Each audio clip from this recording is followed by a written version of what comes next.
चलो हम तो मोदी जी से डर के हमने गठबंधन बना दिया। ये किससे डरे हुए हैं जो रोज इस गठबंधन के खिलाफ बयान दे रहे हैं? और हम तो इनके उस गठबंधन की चिंता नहीं कर रहे क्योंकि हमें डर नहीं है। आज कैंडिडेट बदलने की बात क्यों कर रहे हैं? आज जो है बार बार अलग अलग सर्वे क्यों करा रहे हैं अगर ये इतने कंफर्टेबल हैं? 4 PM बड़ा निर्भीक रूप से आज इस देश में कुछ एक चैनल्स ही बचे हैं जो निर्भीकता से बिना भय के सही बात को सामने रख रहे हैं।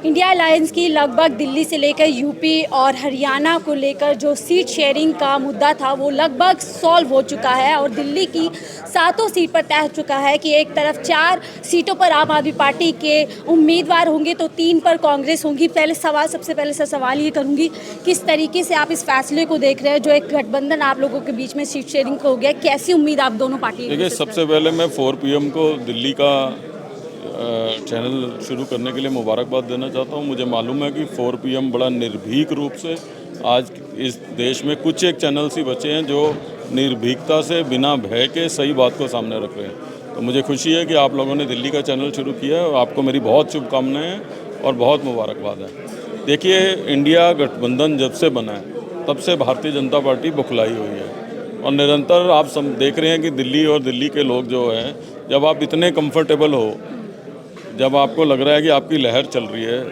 तो आप इस गठबंधन के बारे में रोज़ टिप्पणी क्यों कर रहे हो? आपको क्या लेना देना है हम किससे मिलें किससे नहीं मिल के चुनाव लड़ें? तो ये अपने आप में इनकी घबराहट ज़्यादा आता है। हमला कर रहे हैं कि जो लोग एक दूसरे को कोसते थे, एक दूसरे को बोलते थे, आज गठबंधन बना दिया, इतना डरे हुए मोदी जी से। देखिए, हम तो मोदी जी से डर के हमने गठबंधन बना दिया। ये किससे डरे हुए हैं जो रोज़ इस गठबंधन के खिलाफ बयान दे रहे हैं? और नीतीश कुमार का और इनका तो बहुत ही पाक गठबंधन है, बड़ा पवित्र गठबंधन है। शिवसेना और NCP के पार्ट से इनका बड़ा पवित्र गठबंधन है। तो ये अपने गिरबान में जाके, और हम तो इनके उस गठबंधन की चिंता नहीं कर रहे क्योंकि हमें डर नहीं है। जिनकी 400 सीट आ रही हैं वो डर रहे हैं कि गठबंधन क्या हो रहा है। दिल्ली में 7 सीटों के ऊपर इंडिया अलायंस के उम्मीदवार जीतेंगे और भारतीय जनता पार्टी को दिल्ली में मुंह की खानी पड़ेगी। लेकिन पिछले 2 बार से हम देख रहे हैं कि Bharatiya Janata party clear SVEEP करती है दिल्ली के अंदर। तो यही तो इनके पेट में दर्द है क्योंकि वोट बढ़ जाते थे और ये जीत जाते थे।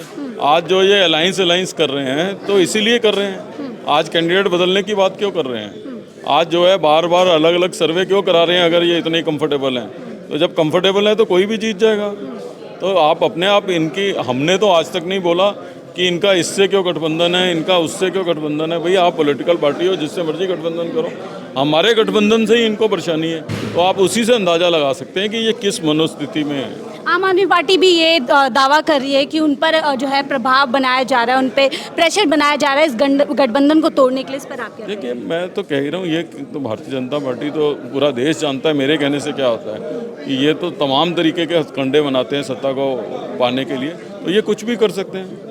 एक और सवाल आपसे लूँगी सर, आप लोगों की तरफ से अभी उम्मीदवारों के नाम की घोषणा नहीं की गई, कब तक नाम आ जाएंगे? और एक नाम आपका भी उसमें आ रहा है। कांग्रेस राष्ट्रीय पार्टी है और हमारे यहाँ समय लगता है। स्क्रीनिंग कमेटी है जिसका प्रदेश अध्यक्ष और प्रदेश के प्रभारी भी मेंबर होते हैं सेंट्रल कमेटी के साथ। वो नामों का पैनल तय करेगी, वो CAC को भेजेगी, CAC करेगी। कुछ समय लगेगा लेकिन जल्द हमारे। अगर आपके नाम की घोषणा होती है तो क्या आप तैयार हैं? मेरा काम चुनाव लड़वाने का है, लड़ने का नहीं है। पर जो भी पार्टी का आदेश होगा वो सब पे मान्य होता है। चलिए, बहुत बहुत शुक्रिया हमसे बात करने के लिए। तो ये थे श्री अरविंदर सिंह जी, दिल्ली प्रदेश कमेटी के अध्यक्ष, जो यहाँ पर बता रहे थे कि किस तरीके से आगामी लोकसभा चुनाव के लिए कांग्रेस पार्टी पूरी तरीके से तैयार है। जो गठबंधन में अलायंस है, जो गठबंधन की सीट शेयरिंग का पूरी तरीके से जो तय किया गया उस पर जो है सीटों पर काम किया जाएगा और 7 की 7 सीटें गठबंधन जीत कर आएगा, ऐसा दावा अरविंदर सिंह जी कर रहे हैं।